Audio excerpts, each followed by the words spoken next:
3:07. Continúa nuestro programa en la cadena SER, como siempre. Gracias por toda vuestra participación y, en fin, estamos en la encrucijada, ¿no? Siempre en la encrucijada. Hemos mirado a lo profundo del alma humana, a lo demoníaco y a lo luminoso que todos tenemos. Hemos visto cómo científicos que estaban a punto de encontrar algo importante sufrieron un final abrupto. Hemos también comprobado, por desgracia, cómo está el planeta ahora mismo, con acciones incomprensibles, teñidas de una cuestión que tiene que ver con la religión y la fe, que tendría que ser todo lo contrario, aunque no lo ha sido a lo largo de la historia casi nunca. Ahora, quizá como alivio, ¿no? ¿Por qué no miramos hacia las alturas siderales?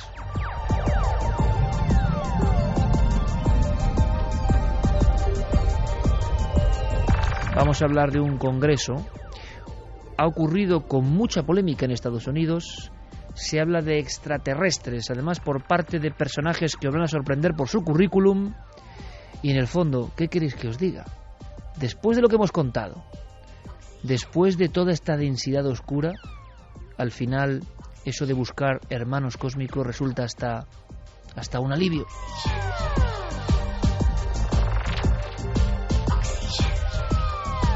Sí, como diría Michel Jarre, oxígeno que viene de muy lejos. Oxígeno porque incluso personas que manipularon información en Estados Unidos parece que ahora hablan y que dicen, esto es para atarse los machos realmente, las mismas personas que censuraron casos, que los manipularon, que intentaron hacer creer a la opinión pública que los ovnis eran una patraña, un viejo sueño digno de los niños, pues ahora aseguran que los vieron. No solo a los aparatos, también a los presuntos tripulantes, y esto es una cosa sensacional. Compañero Diego Marañón, buenas noches. Buenas noches, Iker, ¿qué tal? Congreso polémico, ¿verdad? Un congreso polémico que además podemos decir que es la explosión de algo cuyo germen se remonta algunos años atrás, concretamente a 2 puntos. En 2001, Iker, en el mismo lugar en el que esto ha ocurrido, en el Club Nacional de Prensa de Washington, se produjo un primer encuentro entre un grupo de ufólogos dirigidos por Steven Greer, un personaje del que ya hemos hablado en Milenio 3, relacionado con, por ejemplo, con el ser de Atacama, tan de actualidad ahora mismo, y con su polémico documental Sirius. Bueno, él es el director de un grupo denominado Proyecto Revelación, que en 2001 ya convocó a los medios de comunicación para hacerles lo que él denominaba importantes revelaciones sobre la realidad del fenómeno OVNI. Luego, en 2011, hace apenas 2 años, este mismo grupo promovió una petición a la población norteamericana que fue trasladada a la administración Obama y que ésta se vio obligada a responder. Recordarás que hubo pues un gran impacto en los titulares, ¿no?, de la prensa, porque el gobierno de Estados Unidos respondía a esa pregunta, respondía sobre las supuestas comunicaciones del gobierno con extraterrestres. La Casa Blanca se vio obligada a decir, bueno, pues que no contaba con ninguna prueba de que existiera vida extraterrestre ni de que estos seres hubieran visitado la Tierra. ¿Qué ha ocurrido? Que la gente que no se quedó contenta, digamos, con esa explicación, que esperaban algo más, ha vuelto a reunirse ahora, Iker. Ha ocurrido entre los días 29 de abril y 3 de mayo. Han sido varios días, 6 horas al día de ponencias ante un comité, Iker, un comité que seguía los mismos esquemas y imitaba la forma en la que se llevan a cabo las comparecencias ante las comisiones del Congreso de Estados Unidos. Uh-huh. Ante 5 excongresistas y un exsenador del gobierno de Estados Unidos desfilaron 42 testigos y especialistas, entre los cuales, y esto seguramente que te va a sorprender, encontramos nombres muy conocidos en el mundillo OVNI. Allí estaba Edgar Mitchell, el exastronauta. Caramba. Estaba, por ejemplo, Stanton Friedman, el famosísimo físico y ufólogo que lleva un montón de años dedicándose a estas cosas. Estaba el doctor Roger Leir, este médico especializado en supuestos implantes extraterrestres. También estaba Jesse Marcel Jr., el hijo del principal testigo del caso Roswell. El hijo de Jesse Marcel, madre efectivamente, mía. Nick Pope, el ufólogo que trabajó durante más de 20 años para el Ministerio de Defensa de Gran Bretaña. Bueno, una larguísima lista, como te digo, de 42 testigos y especialistas. Bueno, pues yo creo que vamos a disfrutar, porque Diego Marañón ha hecho un poco de corresponsal, nos extrae algunas declaraciones que os van a sorprender de verdad, y por supuesto vías de contacto abiertas, Nave del Misterio y milenio3@cadenaser.com. Carmen muy atenta con todos los mensajes. ¿Por qué? Porque hay rotundísimas declaraciones, y bueno, vosotros podéis opinar perfectamente. Como digo, a mí me suenan casi alivio, ¿eh? Yo luego ya, si queréis, entramos en profundidades, pero alivio después de lo que hemos contado. Extraterrestres y sobre todo, Diego, a mí me parece muy importante, si esto es así, quiero que me lo cuentes, que una de las personas que se convirtió, bueno, como han asegurado que ha pasado en España, algunos ufólogos han dicho, y yo, porque hay que mojarse, personalmente en los casos que he investigado, en alguno de los casos he visto que esto ha pasado, como en España se han manipulado, o más bien se ha obviado información, o se ha eliminado información, o no se ha encontrado información, claro, después de lo que hemos contado de los científicos, no se ha encontrado información interesante para sucesos que conocemos muy bien y que han ocurrido en nuestro país con militares implicados. Esto hay que dejarlo claro. Bien, pero claro, por otro lado, lo que pasa en Estados Unidos, como todo lo que pasa en el país de las barras y estrellas, va mucho más allá. Y es que personas que se encargaban de, bueno, maquillar esa información, incluso hacer que el público creyese desde los años 50, 60 que eran fraudes, resulta que dicen, no, es que yo los he visto. Me parece tremendo, es el caso de Richard French. Sí, vamos a escuchar ahora en los próximos minutos varias de las declaraciones más impactantes que han tenido lugar en este congreso, pero quizá una de las que ha calado más la atención en los medios ha sido la de, como dice Richard French, un teniente coronel retirado de la Fuerza Aérea de Estados Unidos, cuya declaración llamó la atención debido a dos causas principales. Y que la primera es su confesión de que por aquel entonces él no era precisamente creyente y que uno de sus objetivos como miembro de las Fuerzas Aéreas de Estados Unidos era desacreditar el fenómeno. Él lo contaba así. Todo el tiempo, durante aquel periodo de 12 años, mi trabajo prioritario como miembro de la Fuerza Aérea fue desacreditar el fenómeno. En otras palabras, me inventaba una serie de explicaciones. Decía, ha sido biogás o gas de los pantanos o cualquier cosa que se me ocurriera para convencer al gran público y mantener el nivel de secretismo.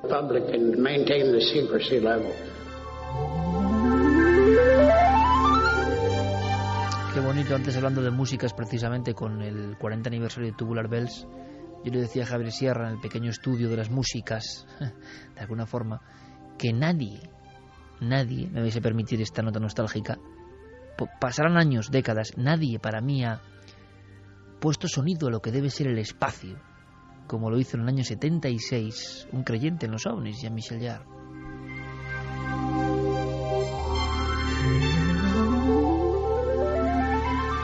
Este corte Oxígeno 1 que nos pone Noel Calero, acompañado pues más de 20 años de radio, parece mentira en mi persona, y para mí es el fondo cósmico, las llanuras interminables, la eterna posibilidad de que haya seres más allá de las estrellas y que estén preguntándose las mismas cosas que nos preguntamos nosotros. Ahora bien, que un responsable de esa forma de comunicación sobre los ovnis, que ha sido tan importante porque hablamos de Estados Unidos, que es el país que ha irradiado la forma de comunicar sobre los ovnis al resto del mundo, pues imaginemos en España con las bases norteamericanas, ¿no?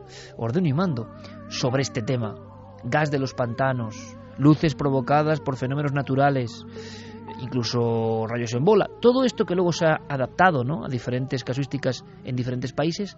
Resulta que por lo menos uno valiente, con redaños, dice, ¿estará en lo cierto? No lo sé, pero es singular lo de este país, ¿no? Va a un congreso y dice, es que yo me encargaba de mentir, Diego, es tremendo, ¿no? Sí, además, este hombre, Richard French, ha confesado que durante aquella época en la que le ocurrió esto que vamos a escuchar, él era uno de los investigadores principales del proyecto Libro Azul. Bueno, mientras él se encontraba colaborando en este proyecto, sus superiores le llamaron un día y le dijeron que tenía que desplazarse a Canadá, a la ciudad de San Juan de Terranova. Allí se encontraría un panorama bastante peculiar e incluso podría ser testigo de la presencia de dos seres. Primero vamos a escuchar al propio coronel retirado de las Fuerzas Aéreas contar qué es lo que se encontró cuando llegó a esta ciudad. Lo que vi entonces fueron dos ovnis, situados uno al lado del otro, pero al principio no pude ver a los seres que aparecieron después. Luego, al cabo de un minuto, tan pronto como alcanzó la superficie, aumentó su velocidad hasta unos 400 kilómetros por hora. Unos 20 minutos después volvió, desaceleró, para luego sumergirse otra vez junto con el otro ovni. Unas 2 horas después, y tras haber estado todo ese tiempo, supongo que reparando el aparato, los dos objetos salieron juntos a unos 170 kilómetros por hora, acelerando de nuevo hasta los 400 kilómetros por hora, hasta que les perdimos de vista y desaparecieron.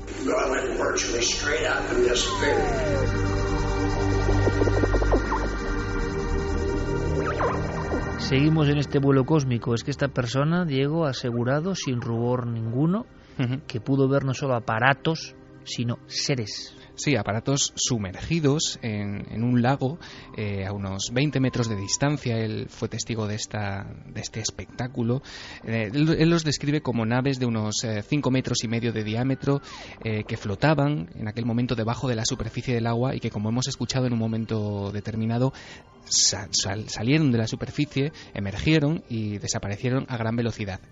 También describió en esa comparecencia Iker a los seres que había allí. Él decía que eran entre 60 y 90 centímetros, de color gris claro, muy delgados, brazos largos con 2 o 3 dedos y la parte superior de la cabeza mucho más amplia que la línea de la mandíbula, sus ojos muy inclinados, sin pupilas. Él se justificaba diciendo: parece que es la típica descripción de las películas, pero es que realmente eran así. ¿Cómo se queda el cuerpo, Pérez Campos, escuchando esto? Pues recuerda muchísimo al caso de Cisco Grove, que es otro de esos clásicos de los que ahora hemos vuelto a tener novedades. Y es sorprendente, ¿no?, que de pronto en este siglo empecemos a tener novedades de esos casos que coparon las portadas de algunos diarios nacionales y que llegaron a España también. Y lo que más me llama la atención también, Iker, es que esta información que nos está dando Diego, apenas le hemos prestado atención, pasa completamente desapercibida y quizá el fenómeno OVNI está en plena decadencia porque nos hemos habituado a ellos. Carmen, no sé qué opinarás tú, son declaraciones muy sorprendentes, yo creo que inimaginables en España, creo yo. Y yo no sé también el calado, ¿no?, que vas observando en nuestras redes y en nuestra comunicación, porque cada uno pensará lo que quiera, que si es un grupo de personas que son muy crédulos, que son justo individuos que pertenecían a comisiones y que seguramente en esa comisión habrá otros que sigan siendo escépticos, lo que uno quiera, pero decir que ha visto seres ovnis sumergidos, un tipo que se encargaba de censurar la información o cambiarla, bueno, ojalá tuviésemos ejemplos así en España, ¿no? Bueno, son arrepentidos, ¿no? Sí, oye, qué buena definición, sí señor. Arrepentidos del fenómeno OVNI, ¿no? Cumplían también unas órdenes, que era el negar todo lo que estaba ocurriendo en los cielos. Pues aquí se ha hecho, en España ya sabemos que en algunos casos con objetos volantes no identificados se han dicho que lo que eran chimeneas, o sea que es que también tenemos a esa gente que intentaba hacernos creer que los cielos no se estaba viendo nada, que a pilotos de caza les decía que lo que habían visto pues era el simple reflejo de la luna, por ejemplo. No se lo cree nadie y muchos de esos puede que algún día se arrepientan de esas informaciones falsas que emitieron. Bueno, oye, esperemos que cunda el ejemplo. Sí, qué buen libro, no sé, lo he visto, ¿no? Como aquel de Pérez Mateos, importante en los 70, Los confinados. He visto la típica edición de Plaza y Janes antigua, lo digo así como lo siento. Qué gran libro sería ese, ¿no? Los arrepentidos. Pues nada, ponte a ello.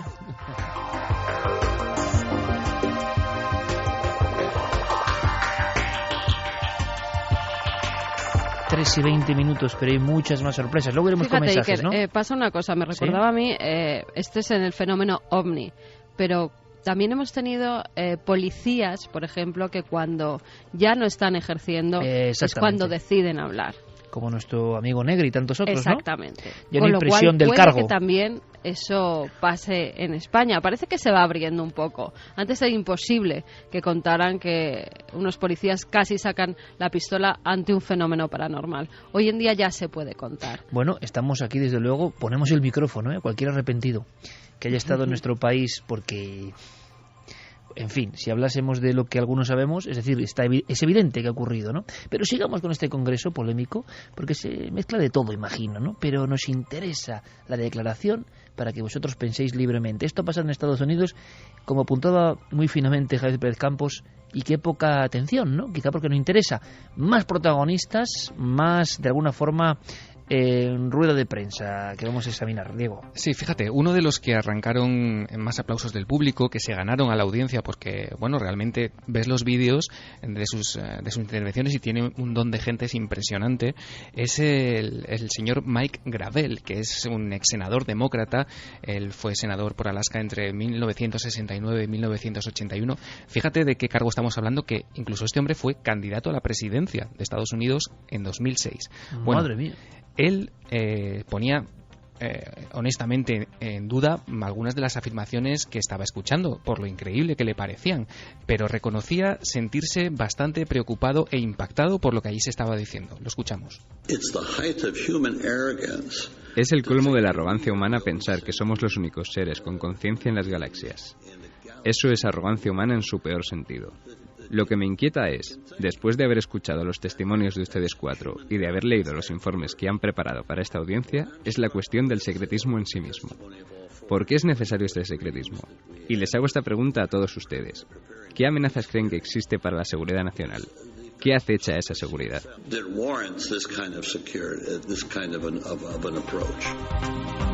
Interesantísimo el debate, el Congreso, muy a la americana. ¿Y qué respondieron, Diego?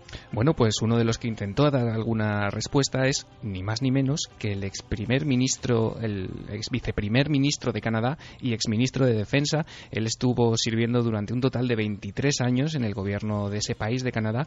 Él se llama Paul Hellyer. Remarcamos, Diego, ministro de Defensa de Canadá. Sí, ex ministro de Defensa y ex viceprimer ministro del país, nada más y nada menos. Así intentaba contestar, o por lo menos dejar claro su postura totalmente creyente en la realidad del fenómeno, a preguntas como las que le había hecho hace nada Mike Gravel. Como les he dicho, mi nombre es Paul Hellyer. Soy el exministro canadiense de Defensa. Serví durante 3 legislaturas, durante un total de 23 años y medio, como miembro del Parlamento. Como ministro de Defensa tuve conocimiento de informes de avistamientos OVNI. Y lo que creo es que hoy estamos debatiendo sobre un tema imponente, gigantesco. Y el pueblo de América y todo el mundo tiene el derecho a saber qué está ocurriendo porque forman parte de ello. Los OVNIs son tan reales como los aviones que sobrevuelan nuestras cabezas.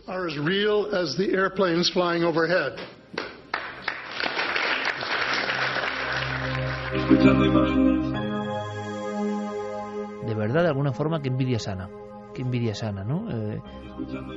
Aquí cuando tuvimos un debate similar o cuando han ocurrido acontecimientos donde las autoridades han intervenido, ha acabado eso como el Rosario de la Aurora, ¿no? Las famosas conferencias del 92 en el Escorial, donde de alguna manera se pone sobre la mesa que los ovnis van a dejar de ser secretos.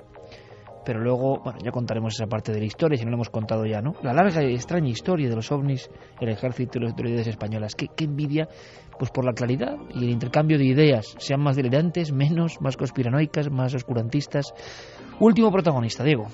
Bueno, pues el último protagonista y el que pone de alguna manera el colofón o la conclusión a todas las intervenciones que acabamos de escuchar va a ser Robert Wood. Este hombre es exdirector adjunto de la compañía McDonnell Douglas y actualmente se dedica a investigar el fenómeno OVNI a lo largo y ancho de Estados Unidos. Él tenía serias dudas, incluso morales, de cómo estaba la situación actual y qué es lo que había ocurrido o por qué causas nos encontrábamos ahora mismo, por ejemplo, en el Club Nacional de Prensa de Washington debatiendo sobre estos asuntos. Y él lo expresaba así. La conclusión a la que hemos llegado es increíblemente salvaje. Creo que nuestros gobernantes han salido victoriosos en su labor de mantener en secreto el mayor evento de la humanidad, mientras gastaban de forma encubierta cuantiosas sumas de dinero en crear recursos marginales ocultos y en detener el avance de la tecnología. Hasta que podamos cuantificar la amenaza alienígena, ¿cómo podemos saber si eso ha estado bien o no?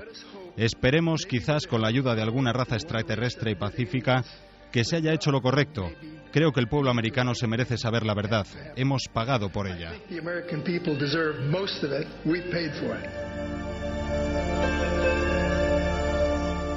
Esto ya es una declaración absolutamente convencida, para algunos quizá en exceso. Y observando todas las ponencias, todo el clima, todas las críticas, que imagino que habrán sido muchas, ¿cuál es tu conclusión, Diego?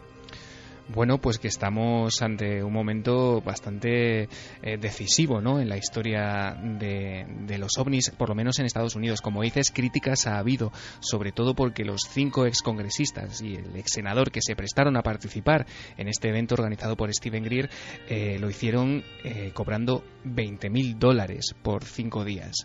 Eso ha dado pie a críticas por parte de los escépticos, de los más críticos con el tema OVNI. Y escépticos que hubieran cobrado lo mismo o pedido más, ¿no? Por Como supuesto, acostumbran en este país también. Por supuesto, y lo han hecho, lo sabemos. Pero bueno, me parece un paso bastante valiente, y de esa valentía da fe también el propio eslogan de este encuentro, un eslogan que decía: si el Congreso no hace su trabajo, la gente lo hará. Pues fíjate que a mí me gusta esa actitud, y mira que hemos sido, y soy crítico con muchas tendencias y a veces declaraciones grandilocuentes donde no hay prueba, aunque en estos temas poca prueba puede haber, pero en fin, cuando se pasa uno de frenada. Pero me gusta la actitud, ¿no? De decir, si no lo hacen los políticos, lo hacemos nosotros, y al final el mundo va por esa vía. Estaremos muy atentos a todo lo que ocurre.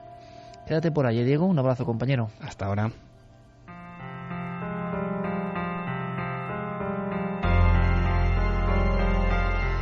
Nos metemos ya en territorios un poco más tenebrosos. Tenemos la historia de un hotel donde quizá sea mejor no pernoctar. Antes, ¿algún mensaje a destacar, Carmen, sobre lo que hemos escuchado? Sobre ese extrañísimo congreso por la apertura de la presencia extraterrestre. Bueno, aquí por 20.000 yo creo que muchos de los arrepentidos cantaban, ¿eh? Tal y como está la cosa. Sí, lo que pasa es que se mueve mucho parné, que diría aquel, ¿no? Dentro de Stephen Greer y sus grupos, cosa que no me parece mal, porque ojo, qué personaje. Sea lo que piensa, ojo, y se pase, como digo, en sus cuestiones en ocasiones parece evidente, pero ese entusiasmo, no sé, yo debo tener una mente igual muy liberal para esto, o es así, ese hombre hecho a sí mismo y que dice, me da igual, lo hago yo, lo construyo yo, a mí eso me encanta. Y Greer, creo que en eso es un adelantado, porque el documental, recordamos amigos, lo hizo gracias a la participación de las personas que querían, es decir, con el crowdfunding, es decir, aportando pues el señuelo monetario que uno quiera, uno contribuye a que se haga ese documental a través de la red. No hace falta una compañía, no hace falta el permiso de nadie. En el fondo es trabajar de alguna manera en libertad y para quienes tú consideras. Uno canta su cantar a quien quiere, y entonces esto me parece interesante. ¿Podrá llegar a algún lugar o no? Pero es muy interesante. ¿Le parecerá lo mismo a nuestro público? Pues mira, Guillermo Arangüena dice, como decía JJ Benítez, tengo muy claro que los ovnis son astronaves no humanas. Diferentes civilizaciones nos visitan desde siempre. Hasta en la Biblia hay ovnis. El carro de fuego de Elías, el ejemplo más claro. Ezequiel vio una nave, un carro volador, decía, ¿no? Exactamente. Rubén Sánchez García, en el cielo pasan cosas raritas. Yo vi un ovni hace 13 años en Tenerife Sur. Coco Fernández, si ya les ha costado a los expertos aceptar que el cromañón y el neandertal sí pudieron cruzarse, e incluso dicen que podemos tener aún genes neandertales, ¿qué no van a hacer con material, llamemos, extraterrestre? Nancy, ¿y de qué cosas nos enteraremos dentro de 20 años que están pasando ahora y se esconden al público? Es una buena reflexión. González, que los ovnis existen es irrefutable. Creer que estamos solos es muestra de la vanidad humana. Johnny dice que le recuerda el documental Moon Racing, que denuncia que la NASA ha ocultado información de ovnis en la Luna.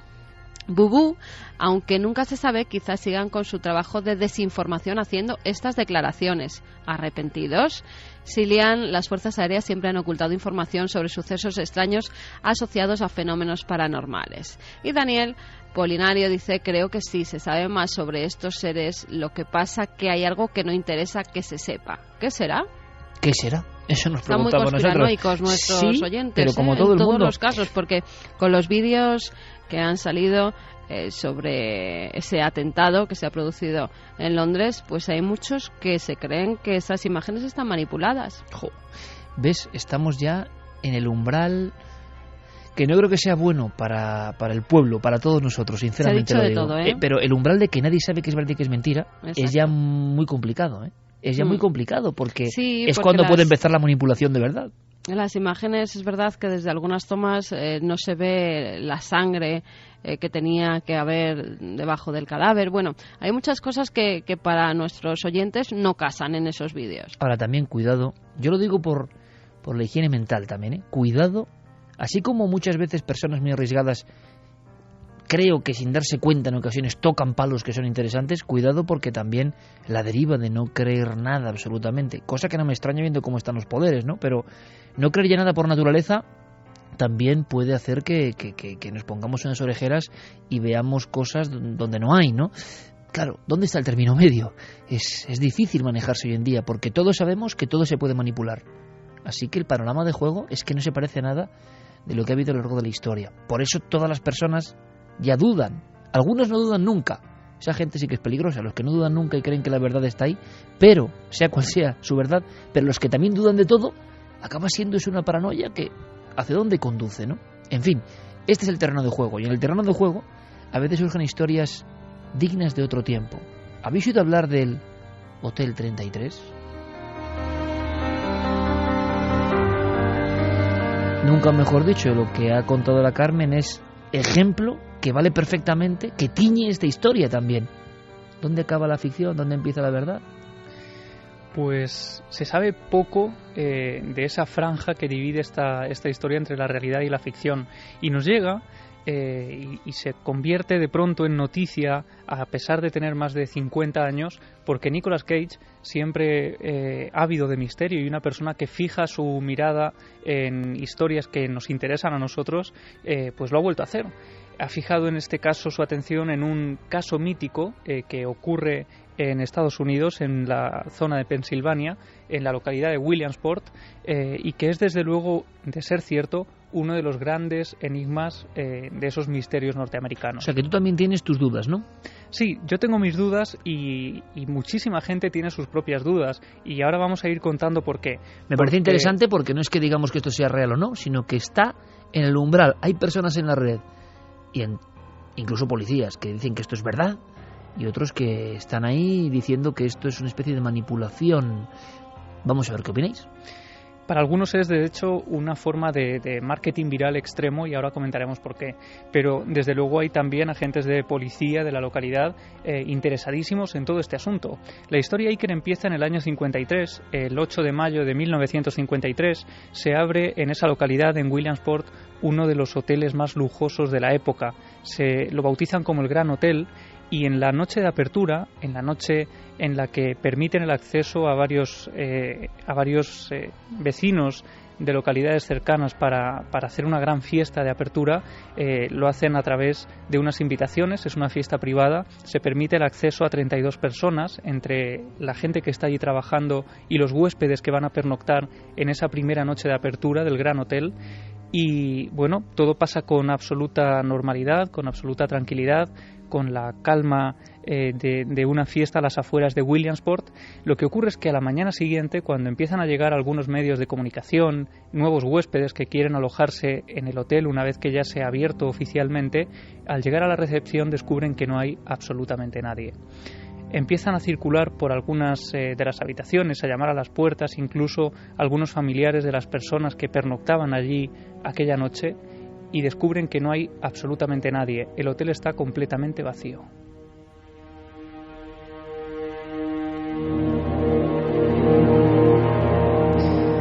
Empiezan a llegar las autoridades, empiezan a registrar las habitaciones, allí no hay nadie, parece que todo el mundo se ha esfumado, 32 personas desaparecen en el interior de ese hotel, empiezan a buscar por los alrededores y no descubren absolutamente nada, y durante años ese caso sigue abierto, se sigue haciendo una búsqueda intensiva de las 32 personas que pasaron allí la primera noche de inauguración del Gran Hotel y no aparecen en ningún momento. De hecho, a día de hoy esas 32 personas seguirían completamente desaparecidas.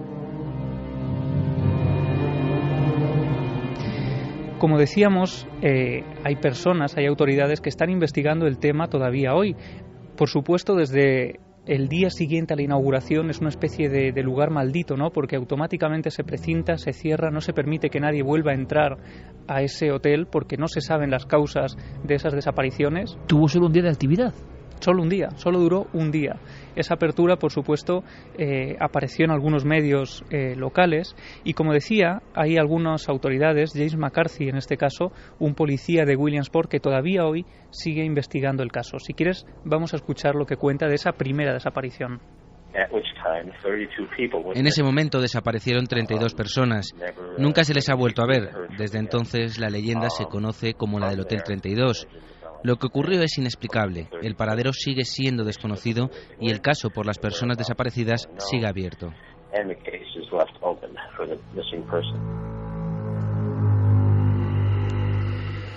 El edificio permaneció durante largos años abandonado, concretamente 40 años, hasta que un vecino de Williamsport, Timothy Miller, que había escuchado la leyenda una y otra vez porque los padres se la contaban a los hijos para asustarles con ese edificio abandonado a las afueras de ese pequeño pueblo, pues este hombre, Timothy Miller, decide reabrir el hotel para convertirlo en una especie de escenario de lo paranormal. Y de hecho aparecen recortes del Williamsport Sun-Gazette, 13 de noviembre de 1992. El titular dice: "El viejo hotel será convertido en una atracción de turismo paranormal".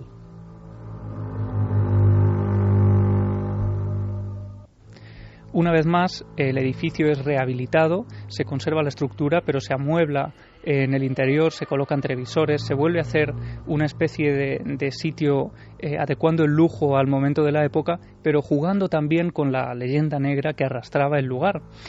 Y desde luego la atracción de feria es un completo éxito, porque la primera noche, de nuevo en la gran apertura, la segunda apertura del hotel, 40 años después, se llena por completo. Se ocupan todas las habitaciones por gente ávida de vivir una noche de misterio, y lo que ocurre, Iker, es que de nuevo, a la mañana siguiente, después de la primera noche, desaparece una de las personas que habían dormido allí. Se esfuma en el interior del hotel y no vuelve a aparecer.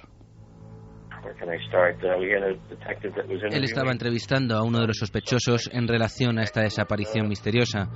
Durante el vídeo que tenemos, todo transcurre en la sala de entrevistas, que está completamente a oscuras, algo muy inusual, sobre todo porque la conversación se estaba grabando para después volver a ser escuchada por partes y poder así tener alguna idea. Y por alguna razón inesperada, el vídeo se pone en negro, y cuando regresa la imagen, el miembro de policía acaba de fallecer. No sabemos qué pudo pasar en los momentos previos a que esto ocurriera. Y es que, por si faltaban ingredientes, tenemos también una cinta de vídeo que parecen a veces necesarias en las leyendas urbanas, ¿no? En este caso estábamos escuchando de nuevo a James McCarthy hablando de lo que ocurre después de la desaparición de una persona más en el interior del hotel. Después de esa noche del 15 de enero del 93 pasa a bautizarse el lugar como Hotel 33. Y una vez más se vuelve a clausurar el lugar. No se puede permitir el acceso a nadie porque esta persona, en este caso un niño de 16 años, Jarrod Carr, ha desaparecido en su interior y no se sabe nada de él. Así que automáticamente la policía encarga la investigación a Richard Kaminsky, que es uno de los investigadores pues más importantes de la localidad porque había resuelto algunos casos anteriormente, y él estaba entrevistando a uno de los amigos de ese niño que había pasado la noche también en ese hotel. Y es en ese momento, según nos contaba James McCarthy, cuando las cámaras que están grabando el interrogatorio se apagan, y en ese momento en que se apagan, el investigador Richard Kaminsky cae desplomado en el suelo y fallece instantáneamente.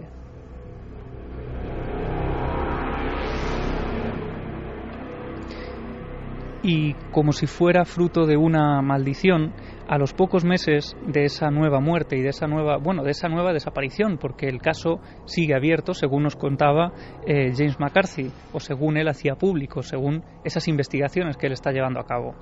Pues solo unos meses después, el lugar, ese hotel a las afueras de Williamsport, sufre un extraño incendio, nadie sabe muy bien originado por qué, y solo quedan unas cenizas que recuerdan a los vecinos toda la tragedia que allí ha tenido lugar. Tenemos unos investigadores excelentes del estado de Pensilvania que trabajaron junto a la Oficina Local de Investigación de Incendios, y una vez más el resultado fue inconcluso. Eso es lo que decía el informe. Decía que no podía determinarse la causa del origen del fuego, lo que es muy poco habitual.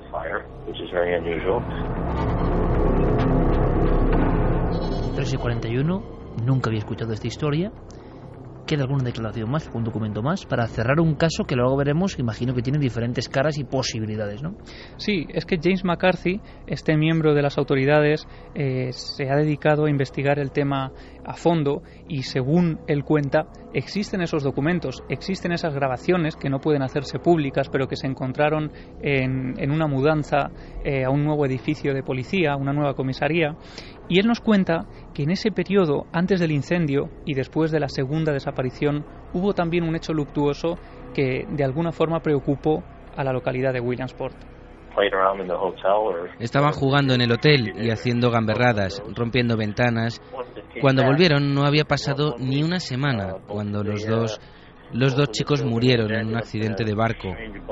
Así que la mayoría de la gente dijo que el Hotel 32 estaba detrás de todo aquello.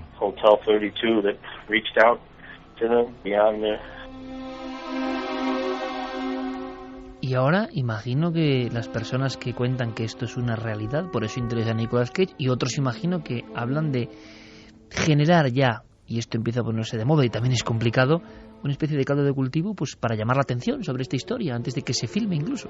Sí, se han barajado varias teorías, desde que las 32 personas que acudieron al hotel la primera noche pudieran formar parte de un grupo sectario que intentaban desaparecer del lugar y la mejor forma era creando esa leyenda negra de un edificio. Otra de las teorías es que podría ser un grupo de 32 comunistas que en plena Guerra Fría querían huir de Estados Unidos y la mejor forma de evitar que les persiguieran era crear ese halo de misterio y de esa desaparición. Demasiado buena historia parece, ¿no? Menuda imaginación. Claro, y existe una tercera teoría que es que se trata de una especie de hoax, ¿no? Como se dice, una leyenda urbana que de alguna forma ha ido creciendo y ha ido aumentando pues por internet y por las páginas web. Lo que ocurre es que Nicolas Cage estaba pues convencido de que era una historia real hasta el punto de que ¿Él está convencido o participa en la leyenda urbana? Esa es la pregunta, ¿no? Claro, porque cuando Nicolas Cage se interesa por un tema, aparentemente podría ser que tuviera esa base real, ¿no? Lo que pasa es que en algunos sitios se está teorizando con que detrás de toda esta película hay un importantísimo equipo de marketing que llevaría meses e incluso años trabajando en esta tarea de marketing antes incluso de anunciar que se iba a empezar a rodar la película. Incluso como está pasando, que igual se desgasta esto también. Si se empieza a hacer esto y se acaba desgastando, peligroso. Biografías falsas, páginas de Wikipedia falsas, información simulando hemeroteca falso, para que uno vaya a investigar y diga, hombre, es verdad. Y resulta que no es verdad, sino que es una campaña montada, y esto es lo interesante, por equipos que generan una realidad. Porque claro, que desaparezcan 32 personas en un hotel y no se sepa nada, claro, y lo sería que ocurre un caso además único en la historia, ¿no? Es que en Williamsport les suena un poco la historia, recuerdan que era algo que sus abuelos les contaban, pero claro, ha transcurrido relativamente poco tiempo, esto fue en el año 93, la última desaparición, y apenas se sabe mucho más. Así que hay teorías incluso como que se está intentando engañar a los propios miembros de la policía de Williamsport, incluyendo esas películas falsas en algunas cajas de mudanza. Se está diciendo que hay personas que, como por ejemplo este agente de policía al que escuchábamos, a James McCarthy, que podrían ser actores, claro. Aunque en este caso es cierto que James McCarthy aparece en otras noticias de la localidad de Williamsport. Y además, claro, entonces, ¿qué pasa? Al final acaba siendo un laberinto que le gusta mucho a Nicolas Cage, ¿eh? Recordemos La sombra del vampiro y cómo él traza con elementos reales, absolutamente reales y ficción, la historia de ese rodaje de Nosferatu, donde Dafoe hace de Shrek, realmente el protagonista de la película de 1921 de Murnau, y que se creyó, fue una leyenda urbana de los años 20, que era un vampiro de verdad, como Nicolas Cage tira de un lado de otro del ocultismo, y al final nadie sabe qué ocurre, ¿no? Puede ser una historia similar. Sí, porque lo que les llama la atención además es que siendo un caso en el que han desaparecido 32 personas en 1953 y luego otra persona más, en total 33 desaparecidos sin dejar rastro, nadie hubiera centrado su atención en esta historia antes, y sea ahora cuando empiezan a aparecer recortes de prensa como el del Williamsport Sun Gazette, que es un periódico que realmente existe, pero que muestra ahora fotografías incluso de ese policía muerto en extrañas circunstancias. Así que, sospechoso. Claro, algunos están diciendo que esto podría ser parte de esa gran creación de un mito en torno quizá a una leyenda urbana real. Esa que me ha recordado en La Pinta, no sé, en La Pinta, esa historia como la de Rudolf Fentz, ¿no? El hombre que embozado en una capa negra y una ropa propia de otro tiempo y demasiado opaca, ¿no? Para el verano de Nueva York, es atropellado, y en su tarjeta van descubriendo que es casi un viajero en el tiempo, que ha desaparecido muchos años atrás, ¿no? Y que al final se supo, con grandes investigadores como Chris Aubeck en este caso, que todo esto provenía de una antiquísima tradición literaria, una especie de cuento transformado de remotísimas revistas del norte de Europa. Es decir, Hay que tener cuidado con todo esto. Realmente son historias apasionantes. Nicolas Cage, ¿creía de verdad en esta historia o no? ¿Habrá algo de verdad? Bueno, seguiremos informando. Si tenéis información vosotros, por supuesto, aquí la guardamos pacientemente. Y Carmen luego además nos dará los ganadores, ojo, de ese concurso que ha sido récord de libro de Inferno. Vamos a hacer una cosa, que además me ha traído recuerdos muy raros esta historia que nos trae Diego Marañón. Atentos todos, porque Carmen, Javi, os voy a preguntar si algún programa en la niñez os marcó profundamente y os dejó eso, raras sensaciones. Lo que trae Diego es, nunca mejor dicho, sensacional.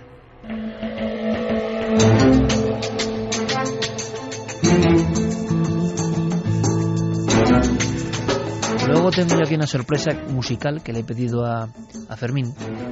Y a lo mejor, le ponen los pelos de punta a más de uno. Si es de mi quinta, del 73, igual sí. Luego lo comentamos, porque hablamos, Diego, de televisión y cómo programas que parecen infantiles se cuelan en nuestro cerebro y nuestra alma de una forma demasiado tremebunda. Antes teníamos una historia por resolver, con un porcentaje, una encuesta concreta. Carmen, no sé si tienes los datos por ahí. Uh-huh. Encuesta de la historia anterior.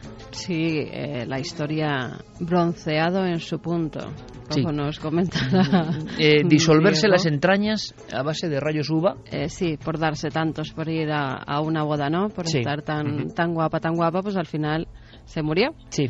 Verdadero, 44,6%. Falso, 55,4%.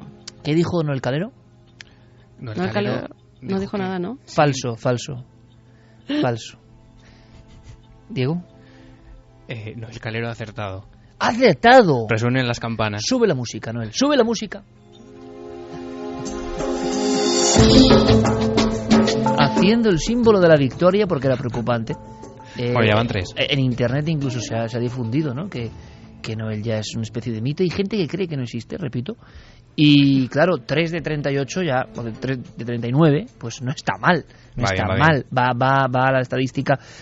Menos mal que es falso, porque es una historia terrorífica. Sí, que nadie se preocupe, es una historia... Poco gore. Sí, es una leyenda urbana, Iker, que sí, la verdad es que, hombre, recuerda, si lo llevas a otro nivel, a esta famosa historia del huevo que acaba cocido si lo pones entre dos teléfonos móviles. Bueno, más o menos es un... Eso nunca lo había oído, qué terrorífico también. Sí, bueno, pues es como te digo, es una leyenda urbana antiquísima. Todo el mundo sabe que, bueno, a la larga, con los años, la exposición a los rayos UVA y a cualquier tipo de rayos, ¿no?, que vengan del sol, pues puede producir, algún tipo de cáncer, quemaduras superficiales, pero lo cierto es que en ningún momento, Iker, una sobreexposición... El efecto Prestes no. Sí, no puede provocar la cocción de nuestros órganos internos, así que tranquilidad en ese sentido. Menos mal, pero es que lo que viene a continuación, pido toda la atención del mundo, es que ha removido en mí algo, sí, un par de escenas que luego cuento.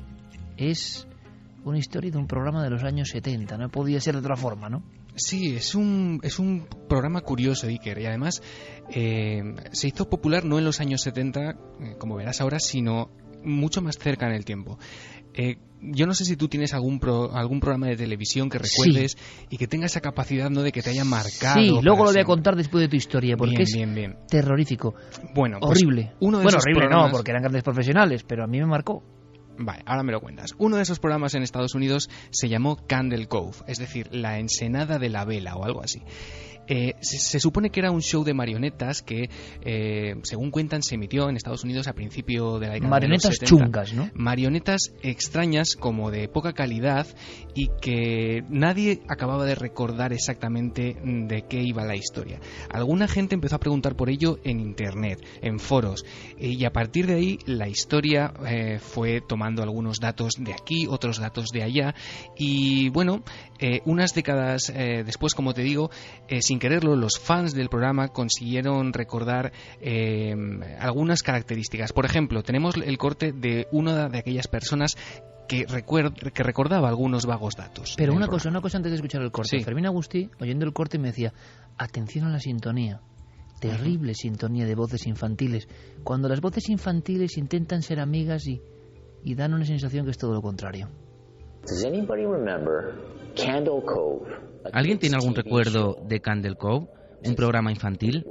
Se emitió, creo, entre 1971 y 1972. Recuerdo que era un programa sobre un grupo de piratas y había una niña pequeña que imaginaba que jugaba con todos estos piratas.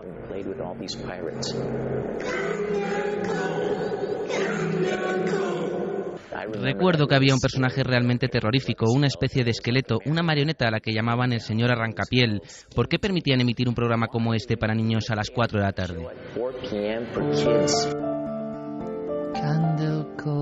Candle Cove, el señor Arrancapiel. Diego. Lo curioso, Iker, es que cuando uno de estas personas que comentaban el programa en internet le preguntó a su madre: oye, tú mamá que tienes muy buena memoria, a ver si te acuerdas de algo que yo veía de pequeño, que iba sobre piratas y había una niña con marionetas, su madre le decía: sí, claro que lo recuerdo.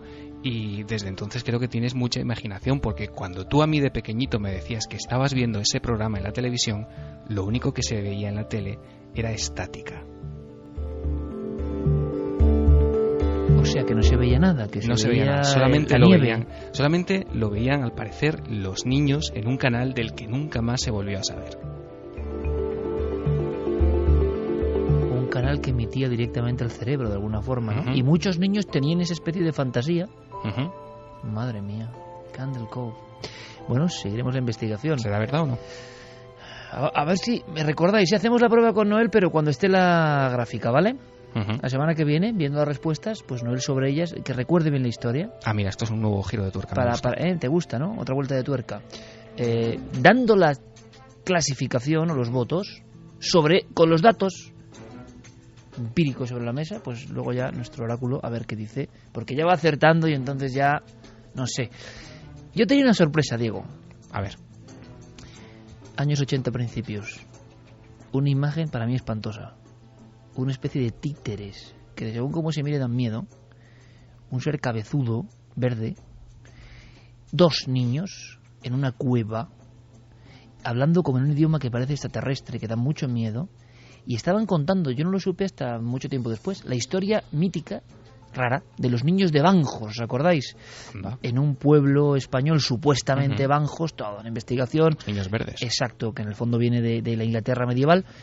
Vienen de otro planeta y aparecen en una cueva y son niños verdes y el pueblo intenta darles comida, una niña muere, o sea, un drama tremendo. ¿Qué hacía eso para los niños con títeres? Aquel programa, yo mando un abrazo, porque era un programa raro, extraño, un programa que seguro que el guión estaba encuadernado en una extraña piel. Se llamaba Planeta Imaginario. Qué bueno. Y Isao Tomita ponía la música y los niños no sabíamos si estremecernos o aplaudir. La sintonía un tanto psicodélica y bizarra de Isao Tomita, ¿verdad, Diego? Tú lo sabes bien. Se llama Caen los copos de nieve. Exactamente. Pues daba paso a historias de títeres, de personas que se hacían pequeñas y los títeres se hacían grandes y monstruosos. Extraños personajes y paisajes, algo muy psicodélico y extraño, por lo menos yo lo recuerdo así, Planeta Imaginario, y sobre todo la escena de los niños de Banjos, que claro, eran niños extraterrestres, niños de otro mundo. Por favor, si alguien recuerda Planeta Imaginario, nos lo tiene que decir, y quizá hemos evocado la nostalgia, o provocado, quién sabe, simplemente con la música, cierto escalofrío. Yo me acuerdo de la cabecera, Iker. ¿Te acuerdas? Era como, sí, Planeta Imaginario. Me acuerdo de una tuerca que sobrevolaba el universo. Sí. Curioso. Yo creo que tuvo varias versiones, habría que documentarse más, sí. Pero fue un programa impactante. Yo no sé si Carmen, igual no me ha dado tiempo, ¿no? Pero alguien recuerda el Planeta Imaginario. Tiene que ser ya un poco carca como yo. Por aquí Fermín Agustí y Javier Pérez Campos no saben ni de qué hablo. Pero yo estoy seguro que el Planeta Imaginario y su guión en extraña piel nos metió códigos en el cerebro de alguna forma, No, era una visión demasiado rara del universo. Mira qué música. Vamos a ir quitándolo, ¿no? Vamos a ir quitándolo porque estamos invocando algo raro. Carmen, ¿recuerda a nuestro público Planeta Imaginario o no? Pues mira, Luis de la Torre sí que lo recuerda. Decía que en España tuvimos el Planeta Imaginario, un programa oscuro y psicodélico. Pero eso lo he dicho genial antes. E inquietante. ¿Ves? Sí, antes. Antes de yo adelantarme, ¿le ha dicho eso? Sí. ¿Cómo lo he definido? Pues lo he definido como oscuro y psicodélico, aunque genial e inquietante. No hay que añadir nada más. Bueno, sí, hay que añadir algo más, que quedamos pendientes con el Créalo o no. ¿Es posible esa emisión solo para niños, que solo veían los niños? Diego, compañero, gracias por el trabajo, un fuerte abrazo. Hasta la semana que viene, Iker, un abrazo.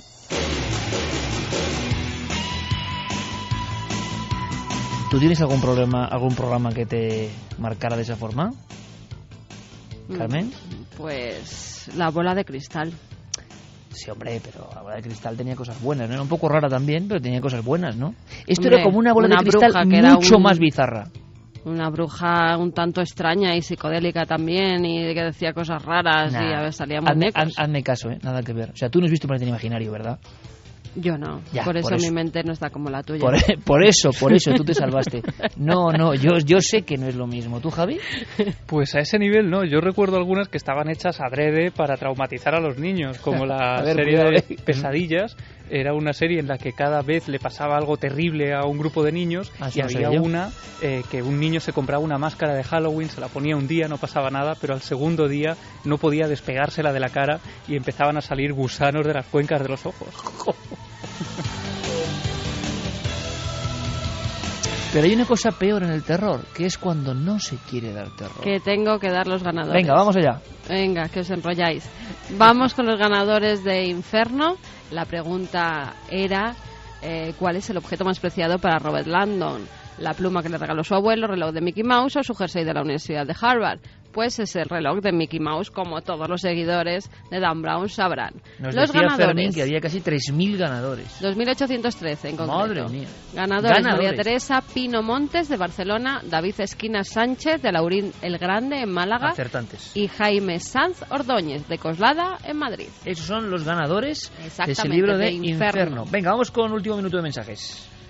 Vamos con mensajes. Pues mira, tengo muchos cumpleañeros. Mario Leonardo, que ha sido su cumpleaños. Pues nada, qué felicidades. Claro Álvaro que sí. Daniel, también, que solo faltaría finalizar el día con el equipo de Milenio 3 y que le felicitemos. Y pues con la sintonía felicitado del queda. Planeta Imaginario. Qué mejor regalo, ¿no? También Javi, al que le llaman Neciete, que es uno de los fans de todo lo que hacemos. Con lo cual, quedan felicitados estos tres amigos que estaban comentando en las vías de comunicación que tenemos en el programa, bueno, pues que habían pasado un buen día y que finalizarlo con Milenio 3 y una felicitación ya sería lo más. Pues ahí queda. Claro que sí, pues nosotros encantadísimos, vieron a todas las noticias. Noel, como siempre, muchísimas gracias, compañero. Fermín, gracias. Javi, esta mañana en Cuarto Milenio. Hasta mañana, Iker. Carmen, esta mañana en Cuarto Milenio. Chao. Mañana muchísimas cosas, y lo dicho, hemos recibido, son sincronicidades, casualidades, libros, discos, autoeditados, un montón de cosas y cartas preciosas, de lo que significa Milenio para vosotros, mucho más allá del misterio.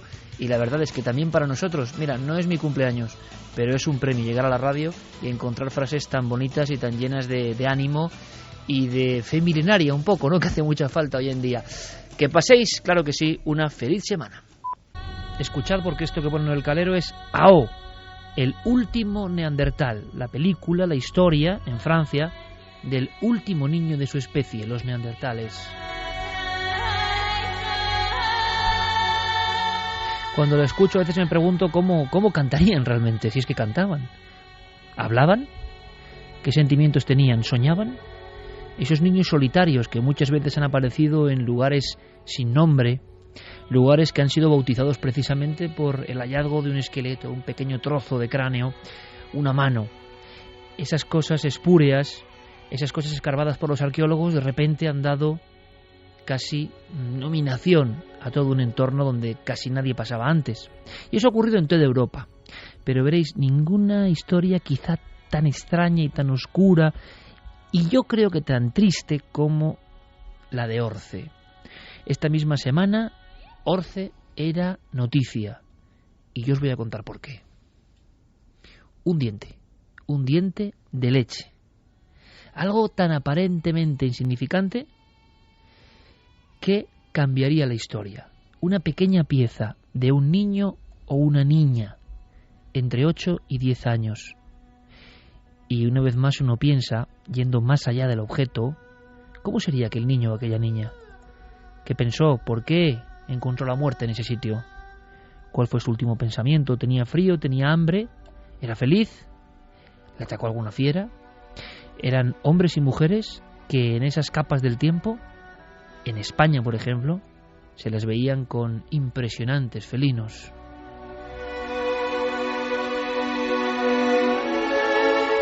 Y veréis, hay una vieja historia que os voy a contar para explicar lo que ha pasado esta misma semana. ¿Por qué ese diente de un niño o una niña que ha sido catalogado con una fecha asombrosa. Y aparte que parece que no caben dudas. Pero antes de eso, antes de esta historia que ha pasado hace unos días, vayamos a un día soleado de 1982.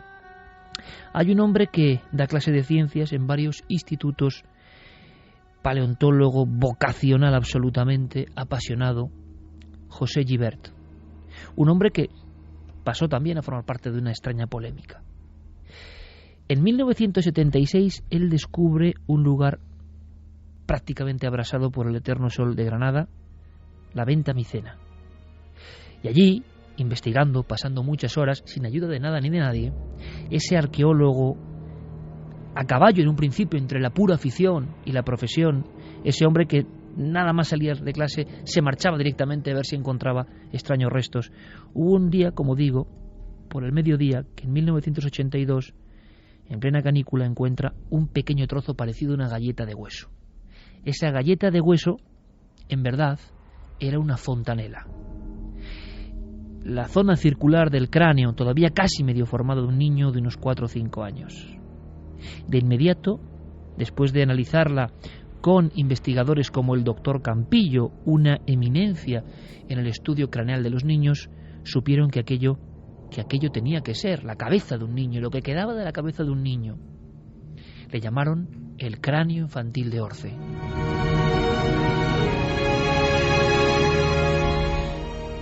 El asombro vino porque en la misma capa, en la misma zona, casi en la misma viñeta de la historia, y yo me lo imaginé así un día aquí en Milenio 3 de forma muy romántica, había como vigilando al niño. Quizá no fuese enemigo, sino amigo, nadie lo sabe muy bien, pero muy cerca de ese resto de un niño, que era el niño más antiguo de Europa, se encontraba la impresionante efigie en perfil de un esmilodón, de un tigre con dientes de sable, que fue el rey de las criaturas de la Granada de hace cientos de miles de años. Con ese tipo de envergaduras, con ese tipo de potencias, con ese tipo de animales prodigiosos, casi míticos, se las veían los andaluces mucho antes de que esto se llamase España. Era la vida cotidiana y terrible. Ese niño apareció, ese trozo de niño, de alguna forma cerca del gigantesco esmilodón. Cuando se analiza, el dato deja absolutamente estupefacta a la audiencia. Ese cráneo tiene entre 1,3 y 1,4 millones de años. Es decir, retrasa al doble lo que conocíamos del ser humano en la península ibérica. Ese niño, como si fuera Ao, el último neandertal, aunque mucho antes de los neandertales, fue el último de su especie, o el primero entre los conocidos. ¿Qué hacía ahí? ¿Por qué solo él? Como único testigo de una historia sellada por el tiempo. No había más restos, y se convirtió en obsesión por parte de Gibert y su equipo. En la Venta Micena, como si fuese una señal lanzada a través de los siglos, solo la fontanela, como si allí estuviese el entendimiento de otra raza. Un niño imposible, un resto de un ser humano que no cabía en ningún catálogo, porque iba mucho más allá de cualquier conjetura. 1,3, 1,4 millones de años. ¿Qué pasó para que este cráneo de Orce aparezca en muchos libros de historia y paleontología hoy, en unos como cráneo de niño y en otros como fraude, en otros como asno, en otros como material de un equino? ¿Qué ocurrió? Cuando se lavó por parte del doctor Campillo y el doctor Gibert ese cráneo, aparecieron unas extrañas formaciones, eran unas crestas. Y una experta venida de fuera, y esta historia nos suena mucho, una experta venida de fuera fue la primera que dijo, parece que sin demostrarlo, que aquel cráneo en verdad era el trozo de la cabeza de un asno. De inmediato, porque en este país somos así, y esto también me suena, toda la prensa habló de el asno de Orce, el burro de Orce, el niño, el primer niño de Europa era realmente un burro, era lo de siempre, la broma, la jarana, somos unos falsificadores. Y por desgracia, imaginaos el impacto para ese hombre, José Gibert, para el doctor Campillo, que había asegurado que no tenía ninguna duda. Aquello no era el cráneo de ningún animal, aquello era un trozo de fontanela con unas crestas, como él había examinado a cientos en años de pediatría y de análisis de huesos. Era un niño, pero parece que a nadie le interesaba que en Granada hubiese un niño que diese la vuelta a la historia.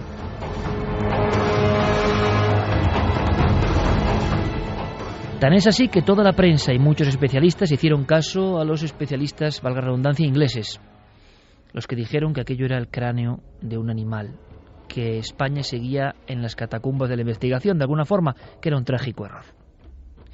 Durante muchos años, José Guibert mantuvo, junto con el doctor Campillo, que aquello efectivamente era un cráneo. Es más, el doctor Campillo, Domingo Campillo, convencido de lo que estaba ocurriendo, hizo un libro, El cráneo infantil de Orce, porque no sabemos nada de ese niño, ni de su cultura, ni de quiénes eran, por qué convivían ahí con los felinos de alguna forma. Bueno, hemos hablado con él. Él ya hace muchos años habló con Milenio 3. Y es muy bonito ver cómo un especialista en cráneo infantil, de alguna forma, sigue manteniéndose en sus 13. Ahora estas palabras tienen un especial valor. Le escuchamos. El cráneo de Orce se encontró a finales, en diciembre de 1982. El doctor Guibert lo examinó y pensó que podía ser humano. Y a mí me lo enseñaron en la primavera de 1983, cuando todavía tenía la cara interna con concreciones. Por la morfología yo dije que era el cráneo de un niño de unos 5 años. Y la verdad es que de ese diagnóstico lo he mantenido porque creo que es así. Y hay un factor que no se tiene en cuenta, sobre todo las personas que no están muy habituadas, que es la variabilidad. Y las famosas crestas tienen presencia en un número muy elevado de individuos del endocráneo, de individuos humanos, actuales y anteriores.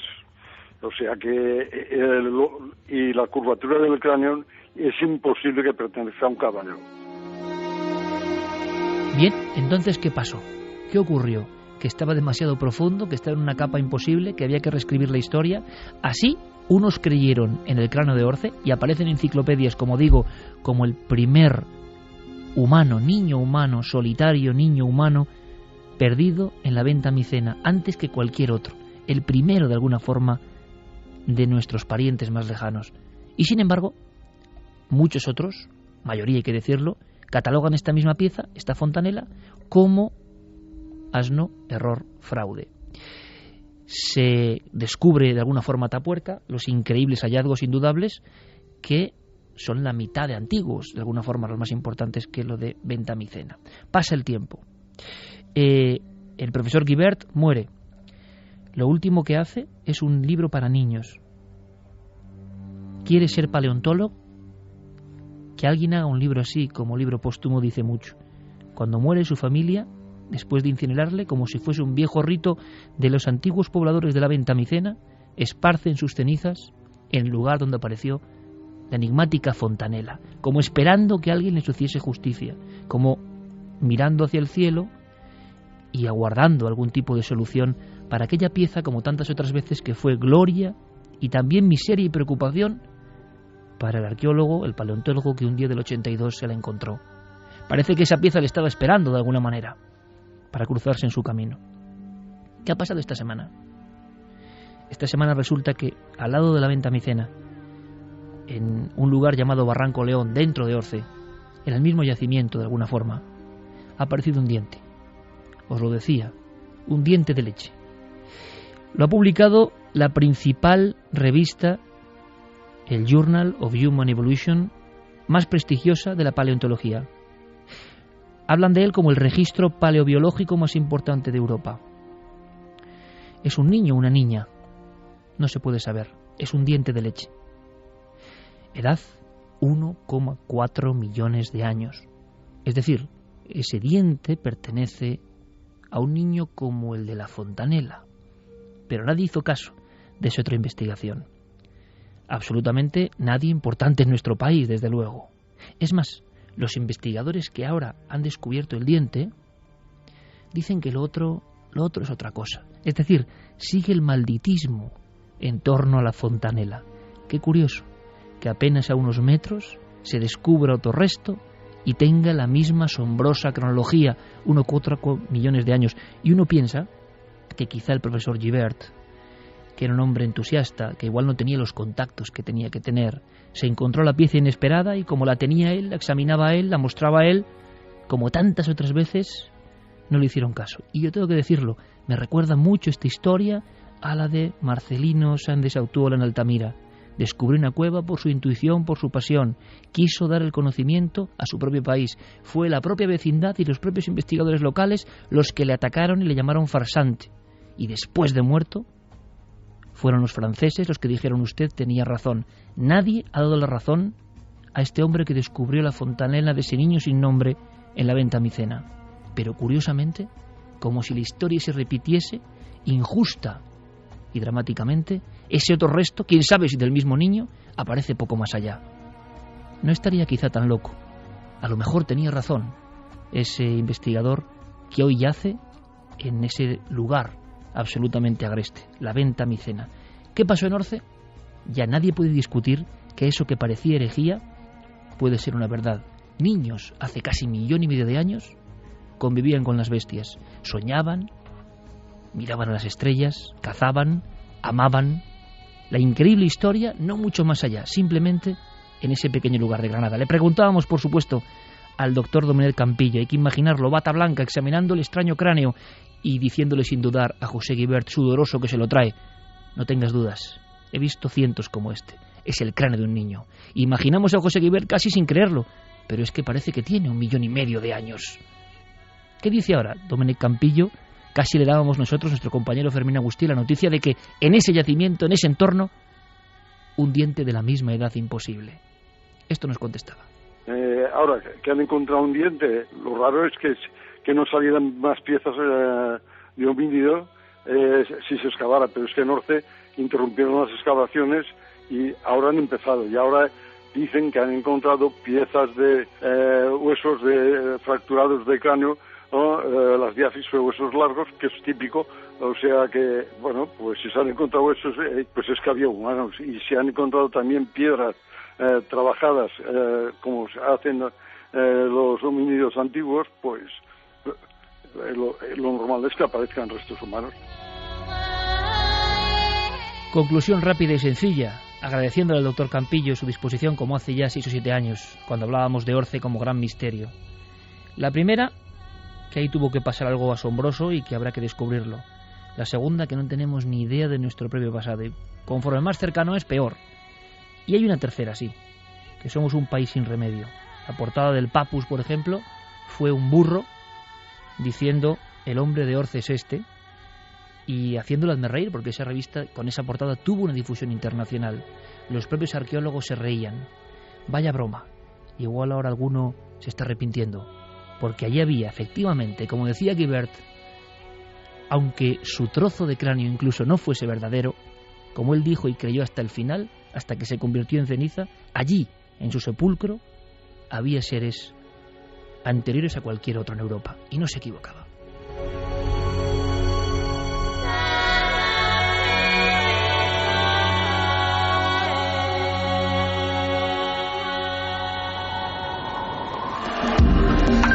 Nunca antes habías estado tan cerca de lo desconocido. Milenio 3. Cadena Ser.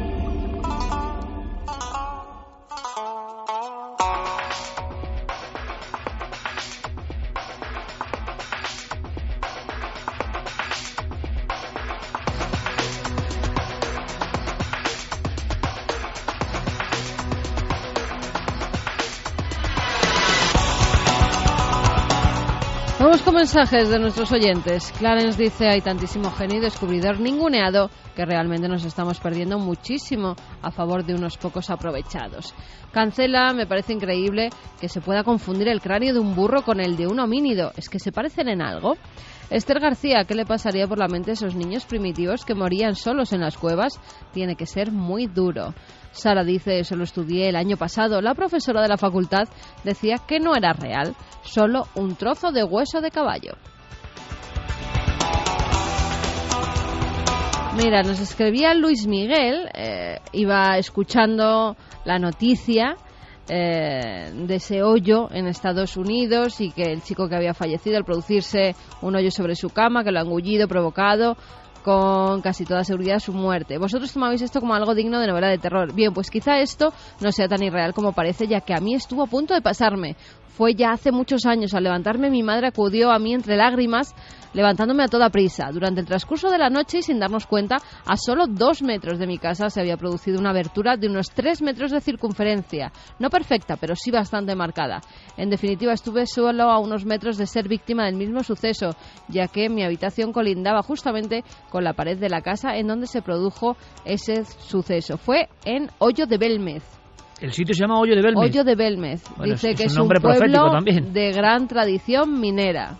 Bueno, claro que igual hay mucho surco por dentro, ¿no? Pero desde luego nos gusta mucho esta información, que además nos da paso, luego seguiremos con más mensajes. Es evidente, Noel, cambiamos el tercio musical porque vamos a hablar de esta última hora. Ocurría en California, en un lugar concreto, Javi.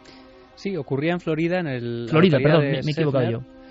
Para resumir un poco la noticia, los titulares de prensa decían: un hombre fue tragado por el suelo de su habitación mientras dormía. Se lo tragó la tierra, literalmente. Se escucharon fuertes ruidos, gritos, y luego se abrió un agujero de 6 metros de profundidad en el que cayó.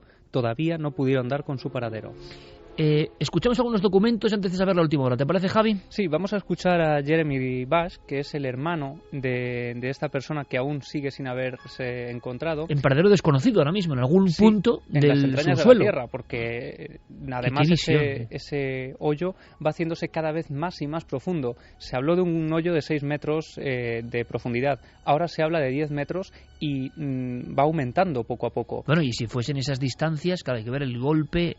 Pero si fuesen distancias, aún podemos pensar en alguien con vida y alguien que podrá ser fácilmente rescatado. Claro, si eso sigue hacia abajo, todo encima y toda la tierra que hay, no es que se caiga a plomo, es que encima se le caen. Se han caído cosas encima. Claro, se han caído los armarios y los muebles de la habitación, y no solo eso, sino que es increíble. No podían entrar a la casa y por eso quieren tirarla abajo, porque el suelo de alrededor está inestable y en el momento en el que alguien pone un pie encima, la tierra se viene abajo también. De hecho, han tenido que desalojar a los vecinos de la zona. Si quieres, vamos a escuchar primero a su hermano hablando de ese momento en el que él se despierta en mitad de la noche, a eso de las 11 de la noche, escuchando los gritos desgarradores de su hermano desde lo más profundo de la tierra. Lo escuché gritar a mi hermano. Eché a correr y todo lo que vi fue un gran agujero. Allí solo quedaba el cabecero de su cama y no había nada más. Así que me tiré al agujero e intenté sacarlo, pero no pude. Solo lo escuchaba gritar desde el fondo del agujero para que lo ayudara, pero no pude hacer nada. Bueno, son momentos de un dramatismo tremendo. Acaba de pasar, está ocurriendo ahora mismo. Y hablábamos de ficción porque esto recuerda, por ejemplo, a los típicos casos forteanos antiguos. Hay uno que a mí, por ejemplo, en la juventud me da un miedo, en la infancia casi, en el libro Desapariciones misteriosas de Pierre Gaston, el caso de Oliver Larch, aquel niño que iba al pozo y que no había nada. En este caso el agujero había sido a la inversa, como hacia el cielo, y su padre escuchaba los alaridos de Oliver elevándose, South Bend, Indiana, Nochebuena de 1890. Entonces toda la familia sale. Oliver ha ido por agua al pozo, sí. Están las huellas frescas en la nieve y de pronto lo que ven es que 1890, lo que ven es que la voz de su hijo se va elevando en los aires, totalmente encapotados en esa zona con mucha nieve, y no lo vuelven a ver. Se especuló con una gran ave, pero no había un ave para subir a Oliver de 14 años con esa facilidad y que no la viesen, porque fue salir, escuchar los alaridos, la familia fuera, imaginaos la escena, y Oliver ya es un recuerdo. Nunca apareció. La investigación duró unos 70 años abierta. Nunca apareció Oliver Larch. Sigue siendo uno de esos borrados, ¿no?, de la faz de la Tierra. En este caso, desde luego, hay menos misterio en el sentido de que hay un problema, ¿no?, en la Tierra. Pero hemos hablado de estos extraños hoyos. Claro, el hermano también le ha oído gritar. Yo creo que eso le va a acompañar de por vida, por desgracia, ¿no? Sí, es una de las escenas que él describe como más terribles, y también, como en el caso que tú cuentas, ¿no?, esa incertidumbre de no saber qué está ocurriendo, y también la impotencia de no poder ayudar y no poder hacer nada, porque en el momento en el que todo esto ocurre y se llama a los servicios de emergencia, inmediatamente son desalojados de la casa. Todos los vecinos de alrededor son sacados también casi por la fuerza de sus hogares en medio de la noche, y tienen que permanecer en la calle, que tampoco se entiende muy bien, ¿no? Si esto ha ocurrido en el interior del hogar, puede ocurrir también en la calle, y sin embargo la calzada está llena de gente que está expectante, sin cruzar esas barreras policiales, mirando a esa gente, a esos técnicos que están entrando, metiendo máquinas de todo tipo para intentar ayudar, y de repente Ron Rogers, que es el jefe de bomberos del condado donde ha ocurrido todo esto, dice que ellos no pueden hacer absolutamente nada hasta que se sepa que es seguro meter equipos en la casa, porque no pueden correr ese riesgo, y mientras tanto, dice palabras textuales, tenemos que estar paralizados y no podemos hacer mucho más que sentarnos a esperar. Es una situación muy difícil. Bueno, es que esto es terrible. Escuchamos ahora al jefe de bomberos y ahora recordamos algo muy similar. La familia al completo estaba en la casa. Escucharon lo que describen como un gran estruendo que provenía del dormitorio de la parte trasera de la casa. Corrieron hasta allí y descubrieron que el suelo de la habitación se había abierto. Una grieta, ¿no? Como aquella película de Simon Piquer, La grieta. Yo estoy recordando esa impotencia, algo parecido, la famosa, por desgracia, ¿no?, muerte de la niña Omaira, ¿no?, en Armero, cuando está dentro de un agujero, y es un cámara de televisión española el que además registra esas imágenes terribles de la niña hundiéndose poco a poco. Está en unas aguas. Sí, eran unas aguas y se había quedado cogida por los pies por todo lo que había debajo. Y por su propia madre que estaba abajo. Y por su propia madre que estaba muerta justo debajo de sus pies. Y entonces, imaginaos esos periodistas que están filmando, creo que fue la imagen 1 más recordada de la historia de los 80 en televisión española, y no pueden hacer nada. Yo no sé si hoy con los medios de hoy, pero se dan circunstancias a veces que parecen increíbles. ¿Y cómo no sacan ese tipo de ahí? Bueno, pues a veces es que parece imposible, ¿no?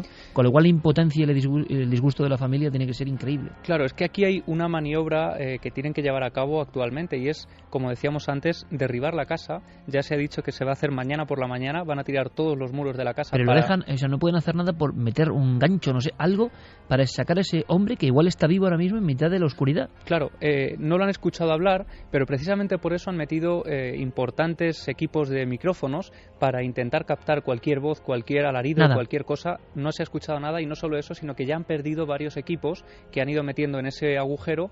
Poco a poco se ha ido haciendo más y más hondo, y han sido incapaces de recuperar esos aparatajes que se van perdiendo en ese hoyo.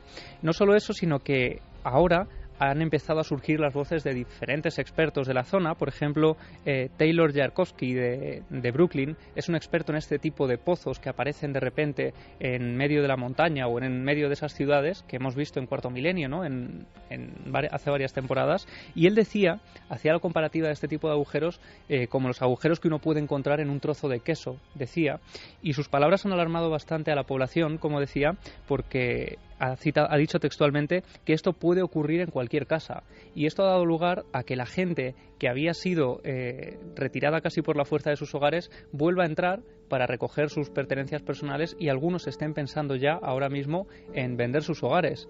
Si quieres, Iker, vamos a escuchar a la periodista que está allí ahora de la BBC contando la última hora y contando cómo se está viviendo el ambiente en esa zona. La familia aún está en el exterior de la casa, permanecen en la calle con los vecinos, observando muy de cerca las labores de rescate. Estaban muy afectados y frustrados esta tarde cuando los miembros de rescate aún no habían encontrado a su familiar, y justo ahora las previsiones no son nada buenas. Esto también nos hace reflexionar, imagino, digo yo, no lo sé, cuando te llega una noticia de este tipo que parece imposible, sobre la futilidad y lo frágil de la vida. O sea, ¿quién va a pensar en su vida? Ese muchacho tendría sus sueños, sus estudios, su trabajo, su pareja, no lo sé, su vida, que de repente se va a quebrar el suelo a tus pies. Pero es que esto ocurre muchas veces. Yo recuerdo, bueno, muchas veces, pero la tragedia y la fatalidad, ¿no? Recuerdo casos de conocidos o de amigos de conocidos. Uno que me impresionó mucho, de un compañero nuestro conocido, que iba a una boda en un taxi, una chica en concreto, y en mitad de Madrid, en un taxi, hay un cruce malo, un golpe con tan mala suerte que sin que le ocurra nada al taxista, pues ella pierde la vida. Y iba a una boda, una chica joven, en una de las calles normales y habituales de Madrid, o sea, donde no imaginas un golpe, pero la fatalidad. Yo recuerdo también otro caso ¿os acordáis? Sois muy jóvenes, pero del caso del cine Fuencarral, el cine Bilbao, que se cayó una marquesina en Madrid, en la calle Luchana, encima de la gente que estaba esperando la cola del cine. O sea, tú estás esperando con tus hijos. Yo recuerdo que fueron 6 o 9 muertos, no me acuerdo, pero a mí aquello, recuerdo que hice un artículo en el periódico de la facultad, muy impresionado, porque fue la primera vez en mi vida, yo creo, que pensé, lo frágil que es esto y no nos damos cuenta, ¿no? Alguien con el ticket, de la mano con su hijo, el abuelo con él, y se cae la marquesina de piedra y se acabó todo.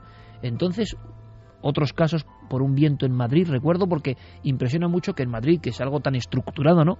Pues pasa esto, que se cae una marquesina encima, un cartel de publicidad, y mata a una chica sola que está esperando el autobús, creo que en la zona de Moratalaz, aquí en Madrid, y tú dices, esa chica tenía su vida, y ¿cómo alguien va a imaginar que pueda pasar esto? Bueno, pues la vida, la fatalidad, que es algo que no queremos ni aproximarnos, pero que demuestra también el juego, la fluctuación de cosas y de casualidades a las que no damos importancia y que están en movimiento en cada una de nuestras vidas. Lo raro es que no pase más, porque yo siempre lo pienso y lo raro es que nos estemos librando.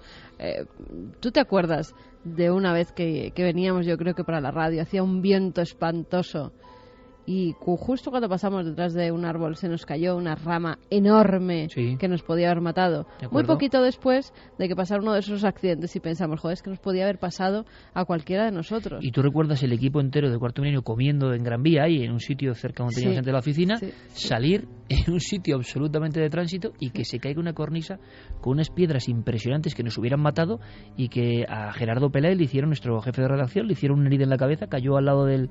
Es decir, rebotaron en el toldo que estaba abierto. Rebotaron en un toldo, porque... Vamos a ver, conclusión de todo esto, sería una conclusión positiva. Vivimos tan en el... Aunque no queramos verlo. La vida es una complejidad de elementos interconectados. Y vivimos en el hilo del funambulista. Claro, en esta vida que todo está estructurado, pensamos que mejor no, que eso no va a pasar. Y oyes a la gente diciendo, yo dentro de 4 años me voy a casar y dentro de 5 voy a fundar una empresa. Vivimos en el hilo del funambulista. Por lo tanto, la única enseñanza es, oye, no te angusties en exceso, no pierdas el tiempo con tonterías, no te vayas a las sombras, ¿no? Intenta hacer las cosas bien, porque la vida no sabes tampoco en qué momento, con su extraño manotazo, que a veces ocurre y no sabemos bien por qué, ocurren cosas que parece que tienen que ver con, no sé, con cosas que no entenderemos nunca y que igual tienen una comprensibilidad más allá. Pero esto ocurre, pero claro, es que el caso en concreto de Florida supera todo lo imaginable. Bueno, vosotros habláis de la fatalidad puntual. Mañana en Cuarto Milenio contaremos con este caso que me tiene absorto, ¿no?, de los Alfaques, julio del 78, 215 muertos por ese camión cisterna con propileno líquido. Se genera una especie de infierno, decían algunos periódicos. Los periódicos de toda Europa hablan de un infierno en Tarragona, es la palabra que más se repite. Bueno, pues ese día, Iker, y lo contaremos mañana también, hay una persona que se salva porque se marcha al pueblo a hacer unas gestiones y deja allí a su mujer. Su mujer fallece en el incendio, en toda aquella tragedia. Él reconoce el cuerpo de su mujer completamente carbonizada entre esa lista de víctimas, ¿no?, aquella noche, y poco después el hombre consigue rehacer su vida, consigue salir adelante, conoce a otra mujer, se casa rápidamente con ella, y cuando se cumplen exactamente el primer aniversario de la tragedia de los Alfaques, recuerda también que es el incendio del Hotel Corona de Aragón en Zaragoza. Otra vez la fatalidad quiso que la mujer de este hombre estuviera alojada en ese hotel de Zaragoza y perdiera también la vida carbonizada. Estoy haciendo un gesto ahora, yo que siempre voy remangado aquí porque en el calor hace bastante estudio y me estoy tocando el vello del brazo. En el calor hace bastante estudio. ¿Qué he dicho? En el calor hace bastante estudio. Exactamente, me han entendido. Me he tocado aquí el vello del antebrazo diciéndole a Javi, me acabas de poner los pelos de punta, porque esto no estaba pensado, como tantas otras cosas en el programa, pero es que la fatalidad es un misterio enorme que nos deja con una sensación de perplejidad y de no comprender, ¿no?, los resortes de la vida, no esperar esas cosas. Mañana en Cuarto Milenio, y lo digo porque Javi da el paso y de verdad que es interesante, en la prensa, mañana si queréis saber más, es un tema duro, en la prensa se habló de que en ese infierno en el camping hubo un niño milagro, en mitad de la lengua de fuego, como si fuese una criatura mítica que carbonizó todo. Hay un niño que no sabe lo que ha pasado, un niño de 10 años que yo creo que mira hacia el fuego sin entender nada, un niño que ha llegado a ver una bola de luz, una bola ígnea que está abrasando todo, a su familia, a sus amigos, a sus enseres, a todo lo que conoce, a su mundo. En un segundo, ¡plas!, su mundo se ha carbonizado, pero él está en mitad de todo ese fuego y nadie sabe por qué no le ha afectado. Mañana ese niño milagro que no es leyenda en el plató de Cuarto Milenio. Historias de ese mismo día, cuando un camión cisterna estalla de alguna forma en la carretera. ¿Os imagináis una familia entera en otro edificio, esa pobre familia cuyos miembros, desde una niña hasta la madre y la madre, limpiaban, se dedicaban a la limpieza, una discoteca, una humilde discoteca de carretera, y que una pieza del camión entre y mate a todos al mismo tiempo. Es que pasan cosas, el resumen es, pasan cosas increíbles todos los días. Y de lo único que puede sacarse algo positivo es valora tu vida, ¿no? Valora tu vida, no la malgastes con idioteces, ¿no? Valora tu vida, porque nos la dan como un regalo y no sabemos nunca, y es la verdad, cuándo ese regalo va a ser desenvuelto, ¿no? Es un regalo importante y hay que conservarlo. Por cierto, otro regalo es saber que en la telepatía se avanza, hay logros, dicen, aseguran, esta semana también, siempre actualidad en Milenio 3. ¿Qué ha pasado? Pues sí, un equipo de científicos ha logrado que 2 ratas se comuniquen. Las ratas, además, estaban una en la Universidad de Duke, en Carolina del Norte, y otra en el Centro de Neurociencia de Natal, en Brasil. Tú fíjate la distancia que hay. Bueno, pues a las 2 ratas, a ambas... Estaban separadas en esa distancia de miles de kilómetros. Sí. A una de las ratas, la que está en América, por decirlo así, se les ha enseñado a pulsar una tecla cuando se enciende una luz y entonces recibe un poco de agua. Su actividad cerebral, que tenía una especie de microchips en el cerebro, al igual que la otra, es grabada por medio de esos electrodos que les implantan, además en un área muy específica, área que procesa la información táctil. Y entonces, después de grabar ese acto, ese pensamiento que ha tenido la rata americana, se lo implantan a la rata de Brasil. Y la rata de Brasil... Norteamérica y Sudamérica, para entendernos. Exactamente. Y la rata brasileña lo que hace es el mismo acto. Lo repiten en 10 ocasiones y 7 de esas ocasiones se acierta. Con lo cual dicen que la telepatía es efectiva. Experimento, Brasil y Norteamérica, 2 ratas y transmisión del pensamiento. Ojalá no acabe en un bluff, ojalá esto no se... Además se demuestra, se ve perfectamente cómo están grabando a las 2 ratas en el mismo momento, en el mismo segundo, y cómo se transmite la información y cómo ellas dan con al personal botoncito. Científico. Sí, personal científico. Bueno, pues... Estoy hablando de la Universidad de Duke, en Carolina del Norte. Hombre, la Universidad de Duke, que es la primera que investigó el fenómeno paranormal en el mundo. Y el Centro de Neurociencias de Natal, en Brasil. Bueno, la Universidad de Duke, que es la primera universidad del mundo, con Joseph V. Ryan, que investiga la telepatía. Qué curioso, seguiremos investigando, esto es interesantísimo. Vamos ahora, bueno, hoy sí que ha habido un créalo, ¿no? Contamos esto del tipo que estaba dormido y aparece un abismo y se lo lleva y no lo hubiese dicho, falso. Eso lo decían en el Twitter. Dice, me llega a decir Diego Marañón, un tío que se lo traga a la tierra, y digo, historia falsa. Diego Marañón, vamos para allá.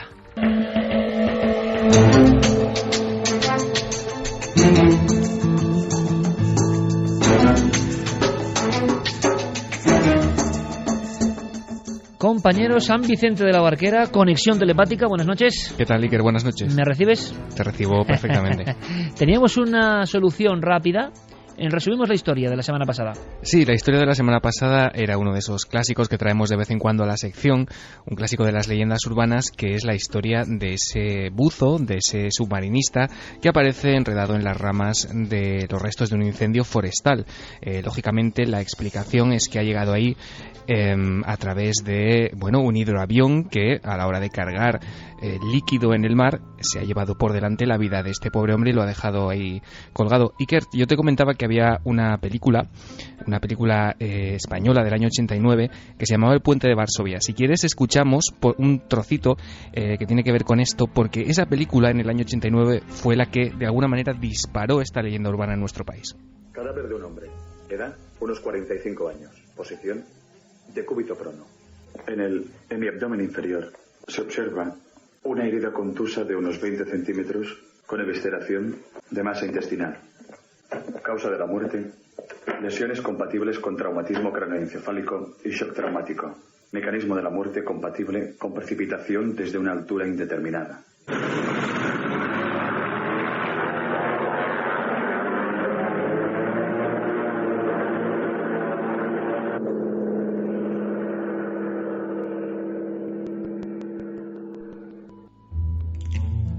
Un accidente extraño, demasiado extraño. Un accidente, una autopsia. ¿Qué piensa nuestro público, Carmen, del submarinista caído de los cielos en maniobra de rescate? Que es falso, por poquito, 56,8% y verdadero 43,2%. 43,2 verdadero, 58 falso. Pero lo más importante que a mí se me olvida siempre, ¿qué dijo nuestro oráculo a la inversa? Que era verdadero, ¿no, Noel? Dice que no se acuerda. ¿Tú te acuerdas, Diego, lo que dijo Noel? Yo es que siempre... Yo creo que dijo que era verdadero porque yo dije también que era verdadero. Y por eso me acuerdo que Noel y yo coincidimos. Nos pueden sacar dudas los oyentes, ¿eh? Pero creo que dijo verdadero. ¿Acertó? Me temo que esta vez ha fallado. La historia es falsa. ¿Cómo que esta vez? Bueno, ya. ¿Cómo que esta vez? Yo es que le quería echar un cable. No, o sea, vamos a ver, yo sabía que de hecho, o sea, es el oráculo, o sea, infalible. Y hoy vamos a volver a estar en la prueba, claro, porque este es el misterio de Milenio 3. Pobrecito. La historia de Iker es falsa y estuvo dando vueltas durante más de una década en nuestro país hasta que en el año 2000, hace ya 13 años, los investigadores Antonio Ortiz y Josep Sampere se dirigieron a Licona, concretamente al portavoz del Cuerpo de Bomberos, Enric Pallés, que explicó en un libro ya clásico en este país, Leyendas Urbanas en España, que los hidroaviones de Icona se valen de un enjambre de tubos y de una rejilla por donde no cabe nada más grande que un puño humano para llenar sus depósitos, por lo que es absolutamente imposible hablar de este tipo de homicidios. Y que le hemos visto muchas veces, Diego, en las imágenes, por desgracia, tan habituales de incendios en España. Efectivamente. Como esa especie de colmena va soltando agua. Pero me quieres decir que la leyenda en sí nace en España. No es que nazca en España. La leyenda apareció por primera vez en Francia y de ahí se hizo, el director Pere Portabella fue el que la escuchó en Francia y el que la incorporó a esa película, El puente de Varsovia, en una de esas imágenes. Es una película Iker extrañísima que yo te recomiendo porque es desde luego una rara avis en la historia del cine español y digamos que todas las historias que ocurrían en esa película confluían en una trama que tenía que ver con este buzo que aparecía en la rama de este árbol. Esa imagen se hizo muy popular en España, llamó mucho la atención y a partir de ahí fue cuando se desató, esta especie de leyenda urbana y se extendió por toda España. Yo juraría haber visto una fotografía del buzo colgando de las ramas. Sí, pero igual puede ser uno de esos periódicos que leíamos todos en la universidad por Noticias la mañana. Del Mundo. Claro. Estaba a punto de decirlo porque creo que sí. Claro, es que dices, esa fotografía Noticias del Mundo. Solo puede estar en esa especie de caso bizarro que existía. Por cierto que están en internet todos. Sí. Diego, tenemos que hacer, hablando de películas, que hay algún hallazgo así de última hora, hay que hacer un día un repaso, aunque sea de forma especial y fuera del créalo o no, aunque algunas historias son para créalo o no, de ese cine maldito o cine prohibido o cine absolutamente ocultista español, ¿te parece? Vamos, es un tema que se presta totalmente a esta sección y al propio Milenio. Y mucho director maldito, ¿verdad? Que igual hizo solo una película, dejó ahí su legado, es casi inencontrable. Algunas de ellas lo hemos comprobado, ¿verdad? Son inencontrables por internet incluso, por mucho que uno rastree. Maldito, y esta noche que hemos hablado de Orce y de Marcelino Sáenz Autuola, quizá también bastante incomprendidos, muchos de ellos. Sí, señor. Y ya que hemos hablado de cine y los Oscars y la CIA de fondo y demás, también hablas de una película, otro clásico, ¿no? En tu Créelo o no de esta semana. Pues sí, porque en Milenio 3 y en esta misma sección ya hemos hablado de algunas películas malditas. Apareció por aquí El Cuervo. Bueno, a lo largo de Milenio 3 han sido clásicos, ¿no? Historias como la del Exorcista, La Profecía, Poltergeist. Películas que de alguna manera arrastran un halo de desgracias, de accidentes, de incluso muertes, algunas de ellas, de maldiciones en general, ¿no? Pero se dice, Iker, que hay una película de la que muy poca gente ha oído hablar, que las supera a todas ellas en maldición, digamos, en el poder de la maldición que arrastra. Una película que conlleva, dicen, que el 70% del equipo técnico y artístico que estuvo involucrado en ella enfermó de cáncer. Te estoy hablando del 70%, que se dice pronto, de todo el equipo de la película. ¿Pero de cuántas personas estamos hablando, más o menos? Aproximadamente unas 220 personas. ¿220 personas muertas después de hacer esa película? No. 220 personas involucradas en la película y de ellas el 70%, alrededor de 150 más o menos, enfermas de cáncer. Y esa cifra incluye los que murieron de la enfermedad, los que actualmente siguen enfermos y los que, dicen, tratados a tiempo, se curaron. Pero el 70% de ese equipo enfermó de cáncer. Bueno, que es una estadística imposible, vamos. Bueno, realmente. Es una incidencia que es más de 4 veces superior a la de la población de Norteamérica. Hicieron esa película y a raíz de ese momento la maldición, de alguna forma. Sí, y además, no solo eso, sino que el productor de la película, Iker, cuentan, entregó, asustado, ¿no?, por estas consecuencias que tuvo el rodaje de esta película, entregó $12 millones a sus abogados para que recuperaran los negativos y todas las copias de esta película. A partir de entonces, él mismo se encargó de censurarla, de que no pudiera ser visualizada prácticamente por nadie más que él mismo, y se dice que este productor Iker pasó los últimos años de su vida recluido, solo, en una gigantesca mansión, y que cuando lo encontraron muerto, solo, el rollo que estaba colocado en su proyector privado era precisamente el de esta película. Wow, vaya historión, vaya escena, tremenda. Directamente, que hablábamos de que el Vaticano, esta noche hemos descubierto que el Vaticano está en una loma, evidentemente con oráculo etrusco debajo, con lugar mágico y hermético y ocultista. Así que preguntamos al oráculo, ¿no? Esta es una especie de semiesfera. No, pero apuntad, apuntad. Sí, por supuesto. Esta es, sí, parece un poco la columna, te iba a decir, de San Pedro, ¿no? Pero tiene una imagen así de esfera, con todo el respeto, de semiesfera, y al fondo está el gran oráculo, ¿no? Hay que colgar una foto de Noel en los mandos para las redes sociales, para que la gente ya se vaya identificando, ¿no?, con nuestro personaje digno de un créalo o no, mago de los sonidos, oráculo. Falsa, por supuesto, falsa.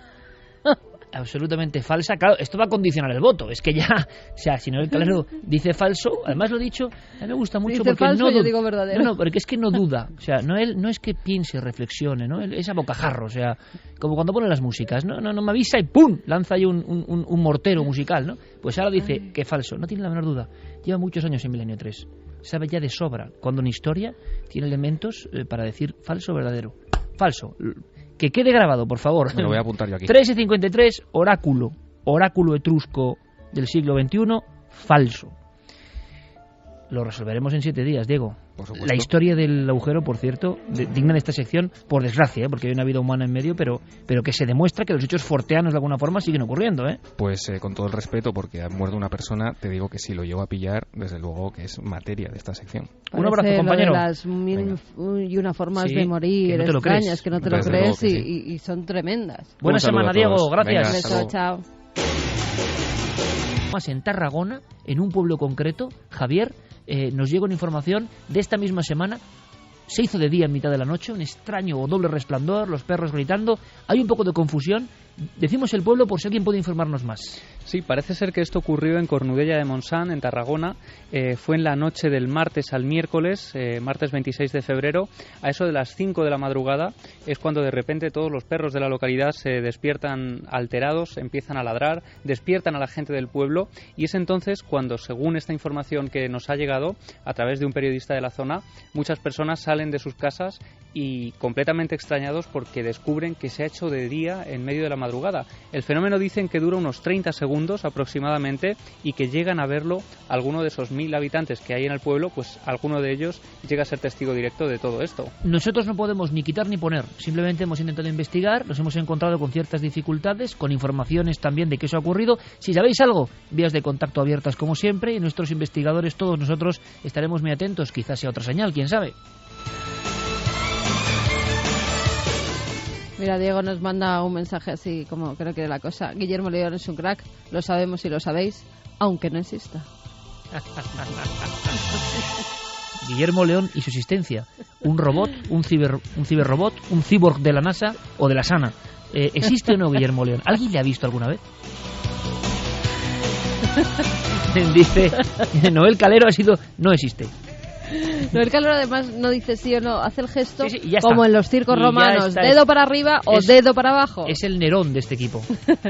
Begoña Seijo dice: un capítulo de CSI Las Vegas mostraba un caso de un buzo que aparecía en un árbol y era esta historia.